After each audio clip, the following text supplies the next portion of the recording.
Hello and welcome. Tonight, Federal High Court in Abuja prescribes the Lakurawa sect, which has been terrorizing the Northwest region for some time, describing it as a terrorist organization. One day after the rescue of Folashade Odumosu, wife of retired Assistant Inspector General of Police Hakeem Odumosu, police arrest 2 suspects linked to her abduction. Passengers sustain injuries after a Washington-bound United plane developed technical fault mid-air before returning to Lagos. And Hamas names 4 hostages to be released on Saturday under the Gaza ceasefire deal. On business news tonight, Nigeria's foreign exchange reserves drops below the $40 billion level for the first time in over 2 months amid CBN's intervention in the forex market and weak inflow. On sports, defending champion Yannick Sinner blew past Ben Shelton in straight sets in the Australian Open semi-finals to set up a showdown with Alexander Zverev for the title. And from the nation's capital, President Bola Tinubu commends the government of Finland for its intervention, leading to the arrest of secessionist leader Simon Ekpa.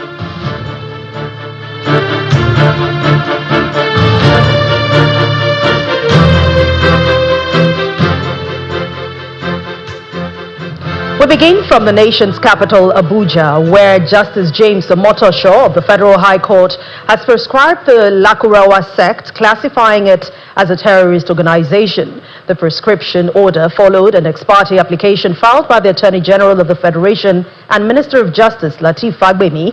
In a ruling, Justice Omotosho equally prescribed similar groups operating in Nigeria, especially in the northwest and north-central regions of the country.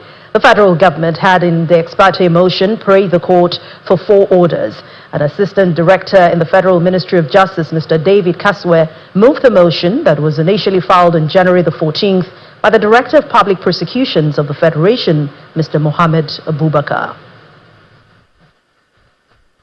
Meanwhile, the Chief of Defense Staff, General Christopher Musa, has welcomed the declaration of Lakurawa sect as a terrorist group.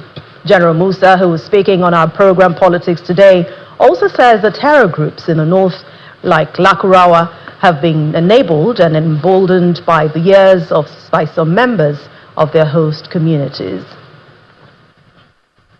It means we can go after them full force. I mean, in the past years, like some of the weapons we buy in from abroad, some countries have restrictions on when you can use such weapons, like the Super Tucanos.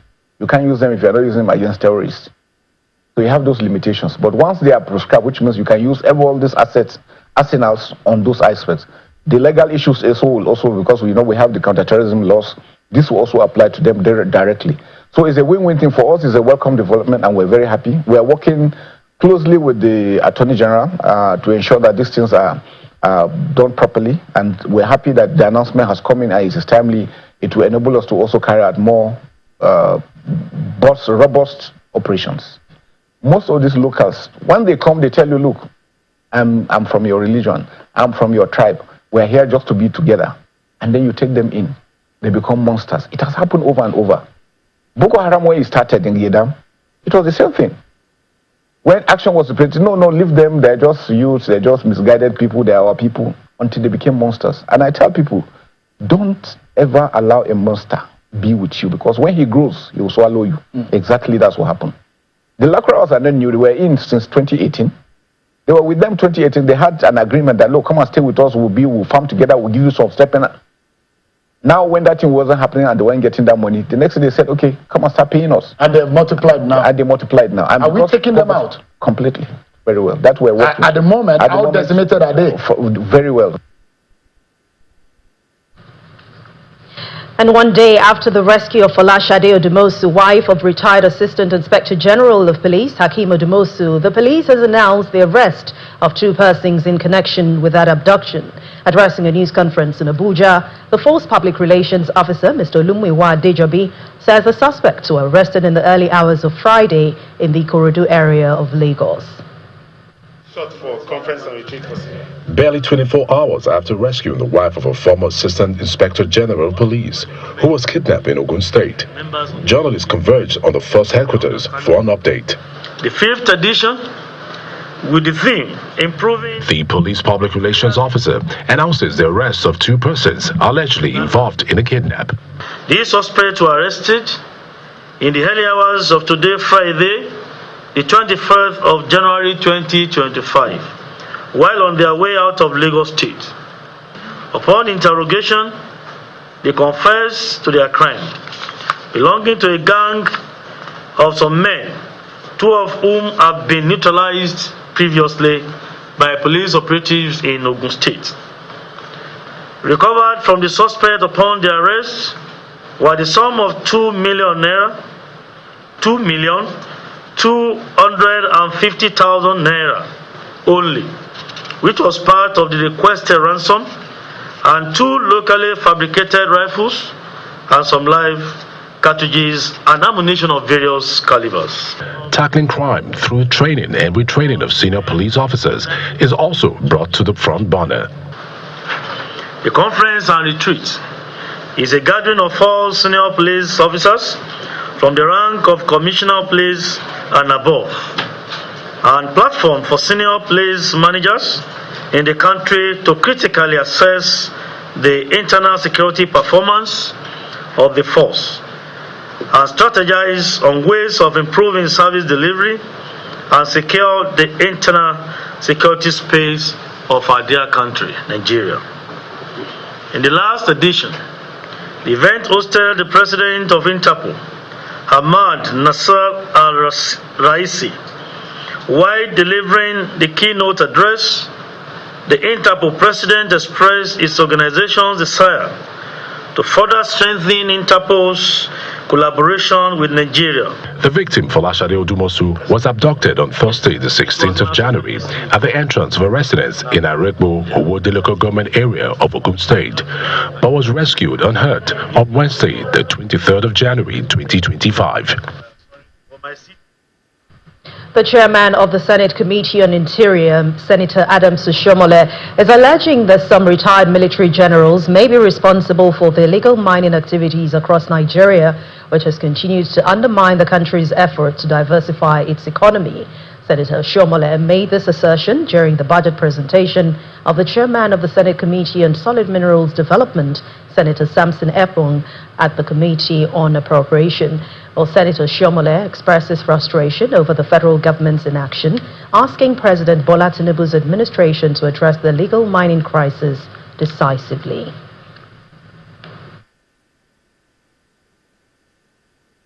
Sir, who can afford to buy a chopper to land in an illegal mining site, cut away gold, return to Sediti, and then on the way to airport, bam, take them out of the country? This is happening. So I agree with you, but my position is that we shouldn't, as senators, be lamenting. As senators, we should fix the problem. We should tell the executive, you must deploy exactly the same force that you deploy against illegal oil bunkering. That same force should be deployed to deal with criminals who are money. When I say criminal, it can be a retired general, it can be a retired permanent secretary, it can be a retired trade unionist or a retired labor leader. Whoever is involved, they should be dealt with. Let Nigeria see that we are not condoning this. We are not lamenting what is going on. You know, when you have a country of people who are above the law because they are supposed to have served the country and they have retired and now they become the real barons, we should recommend steep penalties, and through the leadership of the Senate and the National Assembly, you know, draw President's attention that he has to find the political will to deal decisively with criminals that are cutting away our precious stones and other precious solid minerals.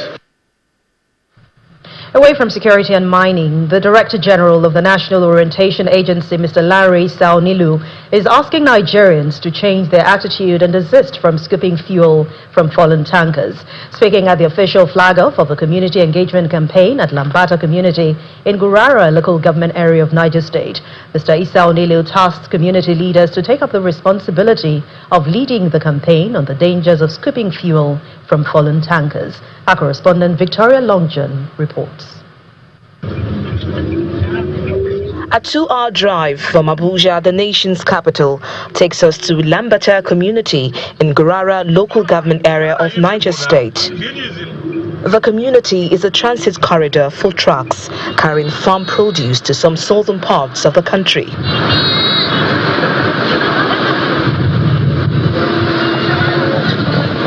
Lambata community is about 30 minutes away from Diko community, the location of the recent tanker explosion that claimed almost 100 lives. Of a trailer. This outreach by the National Orientation Agency is a presidential directive, and the agency wants community leaders to lead the campaign. Effort we are making has to be community-led. It can only work if the communities work together to ensure that we all tackle this issue. If a community has made it clear to their children, their youth, that this is not acceptable in our community, and when this thing happens, our response is to see how we can help the person whose investment is going to waste. We should try and warn our children, warn all the people in Nigeria, not even in local government, to stop this type of attitude. Going when there is any fault, the truck fell down, not even the fuel on, any type of truck. The person shouldn't go there for removing something on that vehicle. If you do that, he's stealing. Mr. Sunday Gogna, a youth leader in Diko community, lost a relative in the explosion, and he wants the government to do something about the state of the roads. The ongoing road construction is without shoulders, and once any driver loses control, it is very difficult for him to get back on the track. As such, the federal government will see the need to expedite action to the completion of that project. His thoughts are also echoed by the chairman of the Trailer Park Association in Gurara local government. In major time, you see, it's negligence. One way. Secondly, double parking. The issue of trailer park we're talking about, the park doesn't contain more than 200 vehicles, that is car, and which is daily we have more than 500 cars that are parked by the roadside. The National Orientation Agency plans to take this community engagement flagged off here today at Lambata community across the 774 local government areas in Nigeria. And the message from the NOA here today is very clear. Community leaders must be at the forefront of passing the message on the dangers of scooping fuel from fallen tankers. From Lambata community in Gurara local government area of Niger State, Victoria Longjohn, Channels Television News. In other news, a United Airlines flight bound for Washington, D.C. in the United States has returned to its point of origin, Lagos, declaring an emergency landing due to reported technical issues. The flight, which had 245 passengers, 8 flight attendants, and 3 pilots on board, landed with some of the passengers reportedly sustaining injuries. According to the management of the airline, the flight with registration number UA613 from Lagos to Washington, D.C. returned to Lagos for some repairs on some technical machinery. The management also added that the flight landed safely and first responders were available to attend to reported injuries. In part 2, after the break, Vice President Kashim Shettima returns to the nation's capital, Abuja. That's after participating in the 2025 World Economic Forum in Davos, Switzerland. Please join us again. Welcome back. If you've just joined us, you're watching the news at 10 on Channels Television, broadcasting live from Lagos. A reminder of our main stories. Federal High Court in Abuja prescribes the Lakurawa sect, which has been terrorized in the northwest region for some time, describing it as a terrorist organization. Former governor of Edo State and current senator representing Edo North at the National Assembly says retired generals are behind illegal mining in the country. Passengers sustain injuries after a Washington-bound United plane developed technical fault mid-air before returning to Lagos. And Hamas names 4 hostages to be released on Saturday under the Gaza ceasefire deal.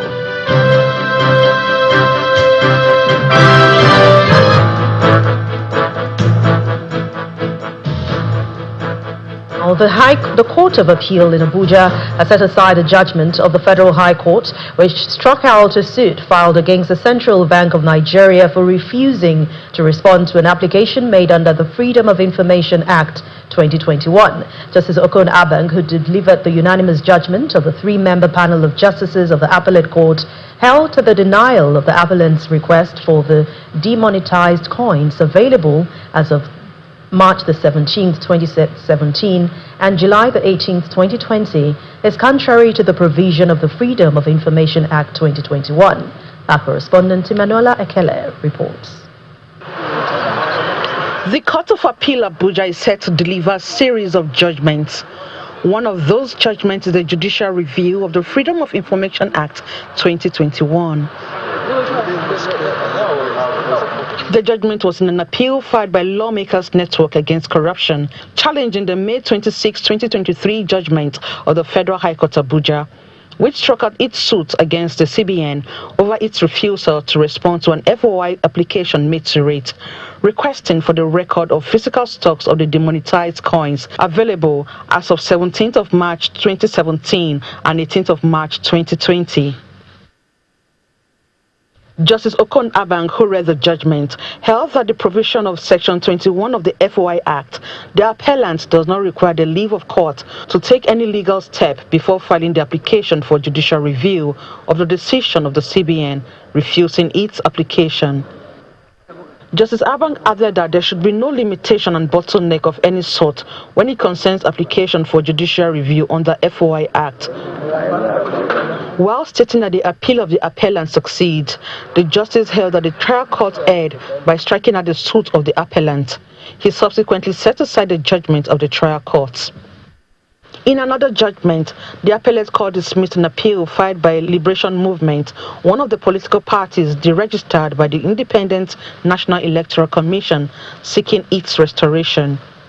The party had appealed against the July 24, 2020 judgment of the Federal High Court, which had dismissed its suit seeking the restoration of its registration, which was cancelled along with other political parties by INEC after the 2019 general elections. The party had prayed the court to determine whether INEC had the power to deregister it and for the Court of Appeal to determine whether the trial court was right to hold that it failed to prove that it is entitled to the relief sought. In the judgment, Justice Abang held that the appeal was a waste of the judicial time of the court as it was an academic exercise.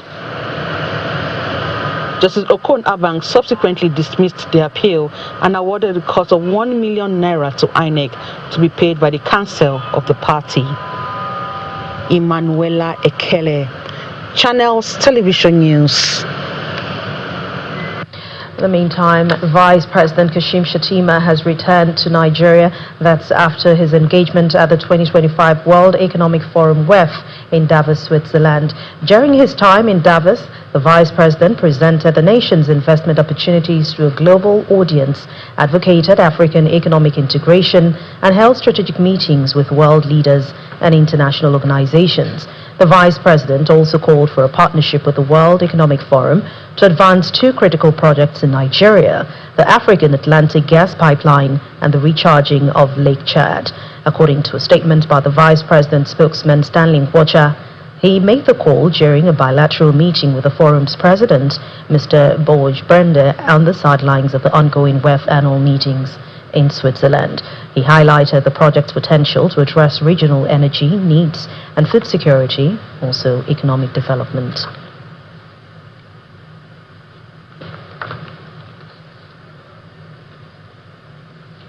We continue the news at 10 in our Abuja studios where Gloria Omezoke is standing by. Hello, Gloria. Hello, Anne. Many thanks. We begin with the President, Bola Tinubu, who has welcomed the intervention of the Finnish government over the arrest and detention of Biafran agitator, Mr. Simon Ekpa. According to him, the federal government will not tolerate actions and statements that can lead to the divisiveness among citizens. President Tinubu was speaking when he received the letters of credence from the Finnish ambassador to Nigeria, Ms. Sana Salin, at the State House, commending the Finnish authorities for the timely intervention that safeguarded the nation's integrity. President Tinubu also received letters of credence from the ambassadors of the European Union, Mr. Goethe Megnot, as well as the ambassador of the People's Republic of Algeria. In a meeting with the ambassador of the European Union, President Tinubu noted that the EU remains one of the highest trading partners of Nigeria, urging the envoy to work towards elevating the volume of transactions and strengthening the ties.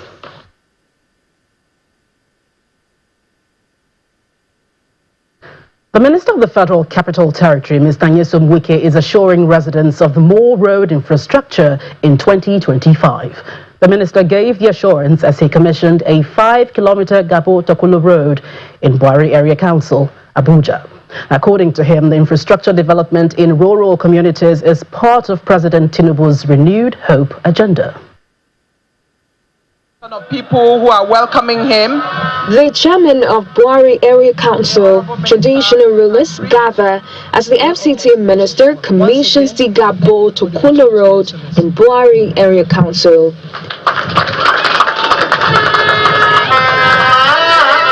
The 5-kilometer road connects communities along the Gabo-Tokolo road to the capital of the area council and enhances business activities for rural dwellers. Let us not forget the impact this development will have on our community. The road and bridges will open up new opportunities for trade, education, healthcare access, and overall mobility. The visibly elated area council chairman believes the project surpasses every other project by the previous ministers.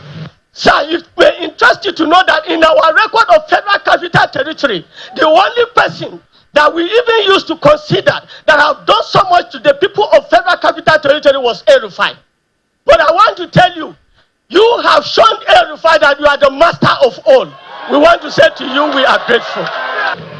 Then comes the moment all have been waiting for as the FCT minister commissions the road.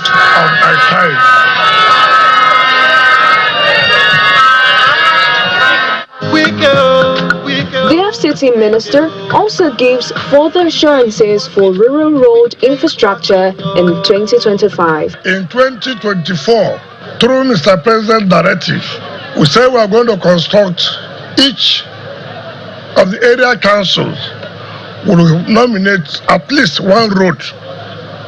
I want to say that we have been able to touch all the area councils. For 2025 financial year, every area council must have at least one road.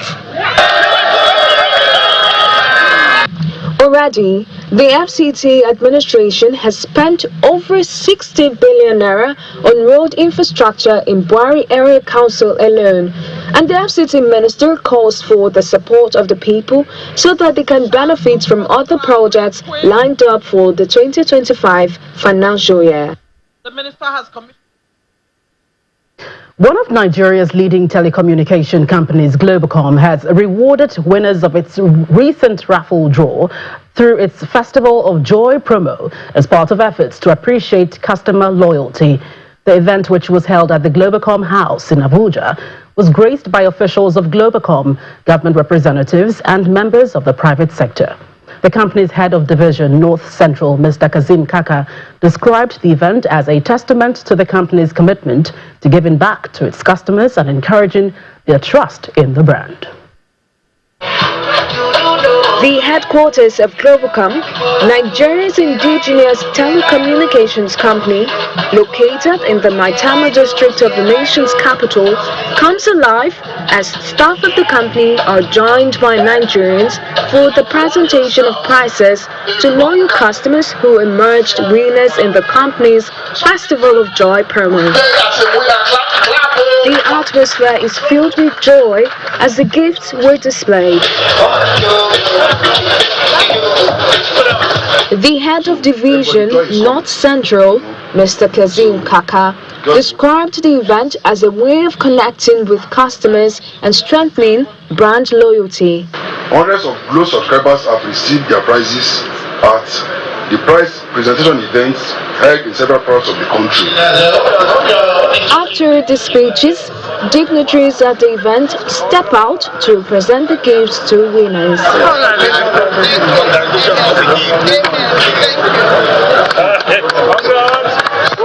The gifts range from vehicles, tricycle, sewing machines, generating sets, and grinding machines. The winners expressed their appreciation to Globalcom for the initiative. I've never owned a Jeep. This is the first Jeep I'm owning, so it makes a great impact. And above all, the surprise is what is the most impact on me, and that this thing is real. They sent a message to me that I should dial this to participate on a Glow Festival of Joy. So I said, let me give a trial. So I dialed the code and I've selected the option, the Keke Napep option. So I didn't know that truly is going to bring me a joy. Officials of the telecommunications company assure of transparency in the process. The Communications Commission were there, representative was at the selection process, Lottery Commission at the selection process, so it's an ongoing promo. Globalcom officials assure that more rewards are underway as they enjoin Nigerians to obtain a SIM card, register it, recharge, and then send *611#. Existing customers are to dial *611#, follow the prompts, and keep recharging to stand a chance of winning. Still ahead on the news at 10, Nigeria's foreign exchange reserves drops below the $40 billion level for the first time in over 2 months. That's on Business News. Please join us again. Welcome back. You're still watching the news at 10, coming to you live on Channels Television. The Bank of Industry Limited and the Nigerian Association of Chambers of Commerce, Industry, Mines and Agriculture, NASIMA, have pledged to deepen collaboration to ensure that Nigerian businesses can overcome challenges like access to single-digit interest loans, bad infrastructure and regulations. The two organizations made the commitments during a meeting in Abuja. The managing director of the bank, Mr. Olashupo Lucy, called for the strengthening of the partnership to bring the needed support to businesses in Nigeria, which will bring about economic growth. Our correspondent, Dili Omoyeni, reports. It's another engagement session between Nigeria's foremost development finance organization, the Bank of Industry, and a major player, the Nigerian Association of Chambers of Commerce, Industry, Mines and Agriculture, NASIMA. The theme of this interactive session is enhancing collaboration for MSME growth and development in Nigeria, and the managing director of the bank is pledging to join forces with all players in the sector. The Bank of Industry stands as your partner in progress, ready to support at every step of the way. Distinguished ladies and gentlemen, together we have the potential to transform Nigeria's economic landscape. Let us approach today's session with a spirit of collaboration and innovation. I want to thank you for your partnership, your resilience, and your trust. I look forward to a productive and inspiring discussion with you today. May our collaborative efforts lead to a prosperous and sustainable future for our dearly beloved Nigeria. The president of NASIMA highlights some of the areas his members need support. We want financing, and that financing most times you may give a single digit. We want a situation, if you are using an underlying situation, you should be able to control what the hidden and unhidden charges should be. Some of the businessmen also expressed their views on the level of support from the bank. If we can have good interest rate to be able to invest in infrastructure and the strategic innovations and all that, that'll keep them back and pay them well, definitely they will see no reason why to go to Europe and America. So that's why this forum is very important for us. Today's event, I was so happy with today's event because it's an interactive session, and where they are giving their thoughts, interactive with the organized private sector, and to know what they have in their portfolio, and to showcase how they are committed to promote Nigeria and promote the entrepreneurship in Nigeria. The goal of this interactive session is ultimately to ensure that the bank can assist businesses in overcoming all bottlenecks impeding their growth and sustainability. That's it from the nation's capital. For more on the news at 10, it's back to Anne in Lagos. Thank you, Gloria.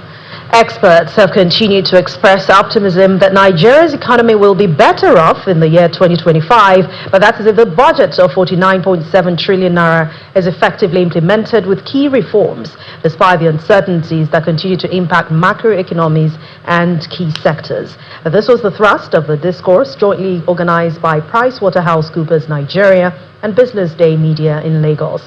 Participants at the annual roundtable on Nigeria's economic outcome and outlook also explored investment opportunities and strategies for business leaders to thrive. Outlook, I hope it's positive. PricewaterhouseCoopers and Business Day Executive Roundtable gathers industry leaders, policymakers, and economic experts to dissect critical issues and provide insight into the nation's fiscal future. It's been an exceptional partner alongside Business Day. It is premised on the need for transparency and strategic planning as Nigeria's 2025 budget is set for implementation. If you give equality, population, 3 times more in cent or weight than derivation, I think we're just joking. And I hope we're not going to joke here this morning.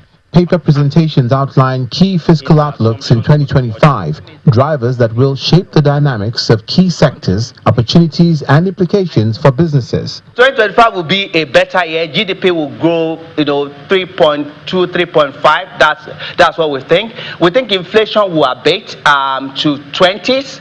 FX is stable, and I'm sure we understand what stability means. It doesn't mean it's going low.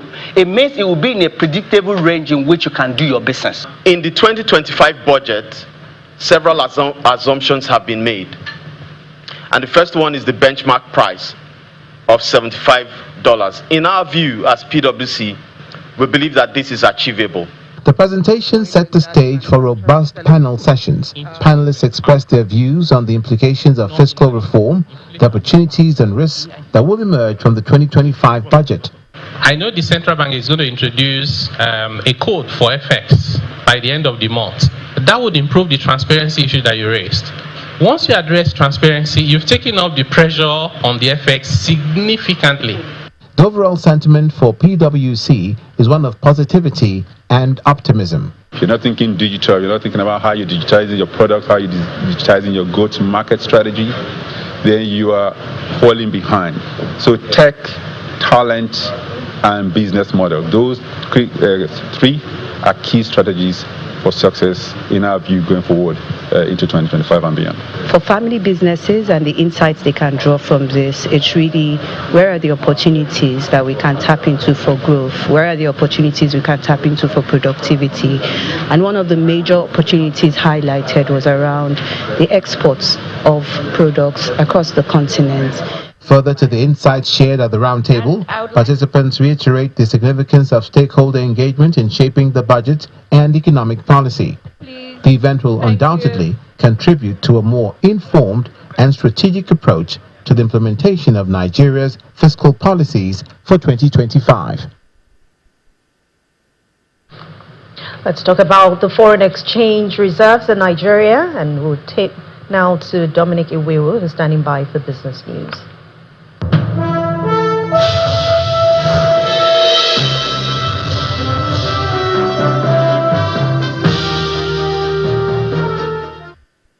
Thank you, Anne. Welcome to Business News. The level of Nigeria's foreign exchange reserves have dropped below the $40 billion level which it reached in the first week of November last year, and that's according to latest data from the central bank. The country's external buffers declined by $303.95 million week on week to $39.99 billion as at January the 23rd, following the CBN's intervention at the foreign exchange market within the sale of $113.85 million to authorized dealers. The latest decline in the FX reserves, which was earlier anticipated by forex traders, is also attributed to the weak inflow of capital importation so far this month, which is partially blamed on global tightening of financial conditions spurred by anticipation of U.S. President Donald Trump's economic policies, which is expected to have an impact on emerging economies, including Nigeria. In the first 9 months of 2024, Nigeria attracted just $3.9 billion in total capital inflows and $5.3 billion in whole of 2023. Meanwhile, the Naira closed the trading week on Friday at 1,531 Naira to a dollar in the official foreign exchange market, showing an improvement compared to the previous week. According to current data from the central bank, this figure marks a 1.1% week-on-week strengthening against the dollar, which was 17 Naira stronger than the 1,548 rate observed the previous close for the last week at the Nigerian foreign exchange market.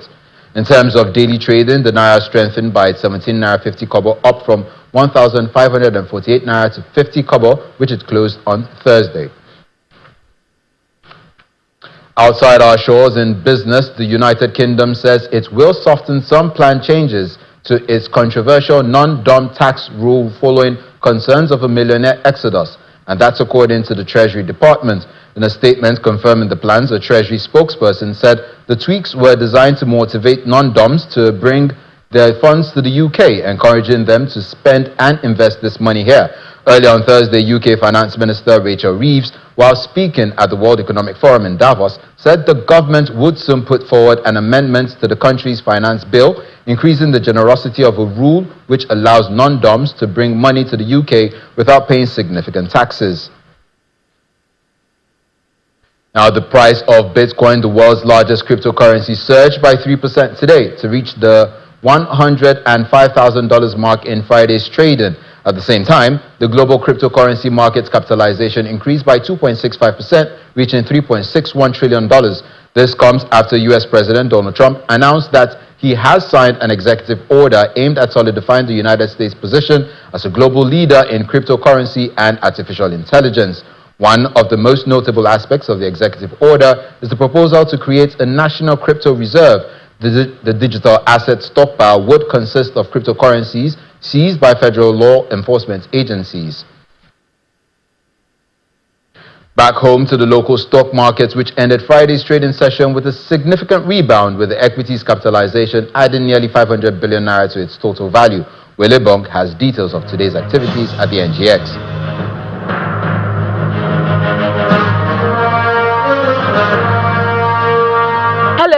Welcome to the stock market report. It's the final trading day today and the bulls brought it home. Let's see the all-share index at the close of business, 0.79%, 103,000 points. Not a bad ending for the week, and this is all thanks to MTN Nigeria. Not just MTN Nigeria, the banking stocks also performed well. They remained upbeat today. Let's say nearly 2% gain for the banking stocks, 1.97%, and this is thanks to Access Holdings, GTCO, Zenith Bank, UBA. They all performed well today. Now, consumer goods and oil and gas were also in the green today. Now, let's see some of the stocks that had a bit of price movement today. We saw them. Oh yes, Score Motors is up on that chart, 10% up to close at 3 naira 96 kobo, and it's no surprise that we see Guinness there. Guinness released some fantastic half-year results for 2024, and investors have rallied around the stocks. Not only Guinness, they made a recovery into profitability. We saw Japan Gold also making that turnaround, and investors being bullish on the stocks. It's the final trading day. As I mentioned earlier, it's also earnings season. We'll also see how this shapes investor sentiment in the coming weeks. And that's the stock market report. Will Ibang signing out. And that's it on business news. Back to Anne for the rest of the news at 10.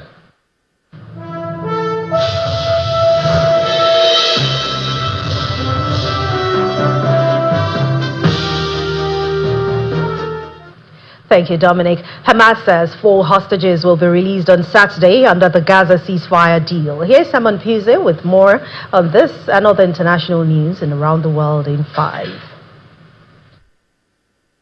Good evening and welcome to the channel's studios here in London with your international news around the world in 5. Hamas has named 4 hostages to be released on Saturday under the Gaza ceasefire deal. It says they are soldiers Karina Ariev, Daniela Gilboa, Naama Levy, and Liri Albag. They will be freed in exchange for 180 Palestinian prisoners held in Israel. It will be the second such exchange since the ceasefire came into effect last Sunday. 3 hostages and 90 prisoners were released in the first swap. The ceasefire halted the war, which began when Hamas attacked Israel on October the 7th. About 1,200 people were killed and 251 people taken back to Gaza as hostages. Delighted. it's a dream come true for everybody in Israel. We are all one family, so they're part of my family. I wish, and I'm sure every Israeli and everyone in the world wish for all of them to be back and to be safe and sound and back with their parents, their family, their friends. 5 new fires have erupted in Southern California ahead of the US President Donald Trump's visit to the state. The blazes, named Laguna, Sepulveda, Gibble, Gilman and Border 2, flared up on Thursday in the counties of Los Angeles, San Diego, Ventura and Riverside. Firefighters have made progress in bringing the 10,000-acre Hughes fire in Los Angeles under control, containing it by 36% since it broke out on Wednesday. The new US president headed to western North California and Los Angeles on a trip that could inflame partisan tensions over recovery efforts. On his first trip since reclaiming the presidency, he started by blaming the former administration for the fires that have seen more than 37 acres burned and at least 28 people killed. A horrible thing, the way that's been allowed to fester, and we're going to get it fixed up. Should have been done months ago from the hurricane that took place almost 4 months ago. North Carolina has been treated very badly, so we're stopping there, and we're going to then go to Los Angeles. Ukraine has reportedly hit a Russian oil refinery and targeted Moscow during an attack involving a wave of at least 121 drones, one of the largest single operations of its kind during the war. Video footage showed a fireball rising over the refinery and pumping station in the Ryazan region southeast of Moscow, which Ukrainian officials said was a target. Russia said it had shot down 121 drones that had targeted 13 regions, including Ryazan and Moscow, but reported no damage. Elsewhere, Ukrainian authorities said 3 people were killed and 1 was injured when a Russian drone hit a residential building in the Kyiv region. Reports say rebels from the Rwanda-backed M23 have killed a military governor as they advance through Eastern Democratic Republic of Congo. Fighting between the M23 and Congo's army has intensified since the start of the year, with the rebels seizing control of more territory than ever. The North Kivu governor was fatally injured by M23 fighters when visiting the front line on Thursday. More than 400,000 people have fled their homes since the start of this year as the M23 advances on the city of Goma, according to the UN. More than 100 dead dolphins have been found on the coast of Somalia's semi-autonomous Puntland region, with officials yet to establish what caused their deaths. The region's fisheries minister says that so far at least 110 dead dolphins had been counted, not far from the port of Bosaso, and that samples have been taken to try and establish what happened. And hundreds of thousands of homes are without power in the UK as Storm Erwin brought record-breaking wind gusts. Ireland saw its strongest gusts ever recorded, and 725,000 properties there are without power. 1 in 5 flights in the UK has been cancelled and all trains halted in Scotland. Every school in Northern Ireland was closed as the storm damaged buildings and tore down trees.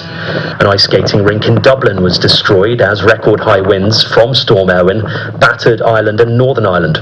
Almost 1/3 of Irish homes and businesses are without power.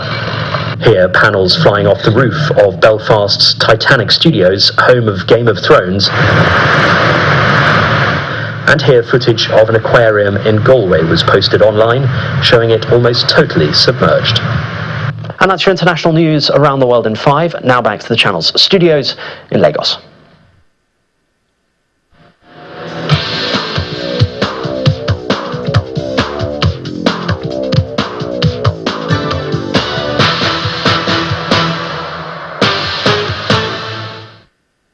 Many thanks indeed, Simon, and welcome to Sports News. 3-time African champions, the Super Eagles of Nigeria, have been placed in Pot 1 alongside 7-time winners Egypt, 3-time champions, and cup holders Cote d'Ivoire, 2-time winners Algeria, hosts nation Morocco, and the 2021 winners Senegal ahead of Monday's draw for the 2025 Africa Cup of Nations. The draw ceremony for the 35th edition will take place at the Mohammed V National Theatre in Rabat, Morocco. Cameroon, Mali, Tunisia, South Africa, DR Congo, Burkina Faso are seated in Pot 2, while in Pot 3 there is Gabon, Angola, Zambia, Uganda, Equatorial Guinea, and Benin Republic. Pot 4 has Mozambique, Comoros, Tanzania, Sudan, Zimbabwe, and Botswana.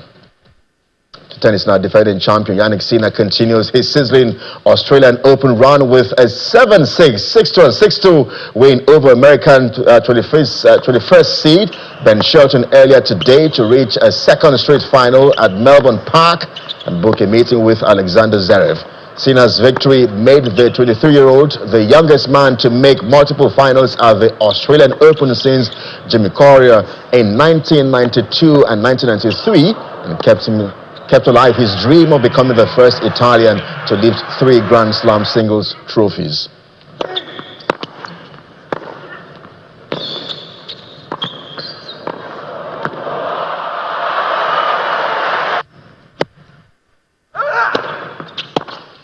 Novak Djokovic retired injured after losing a grueling first set of his Australian Open semi-final to Alexander Zverev, leaving his bid for a record 25th Grand Slam crown in tatters.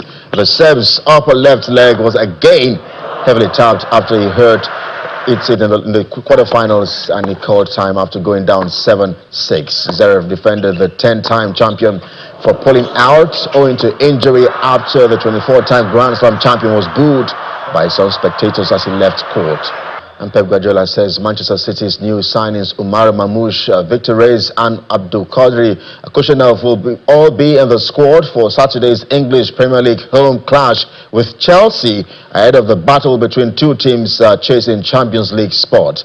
City are 5th at the table after a horrible few weeks of poor results, while Chelsea are 2 points above them in 4th.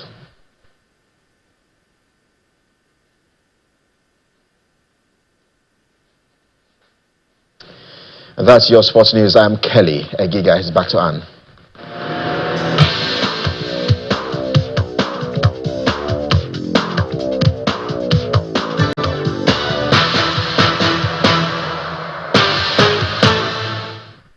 Thank you, Kelly. And the main news again.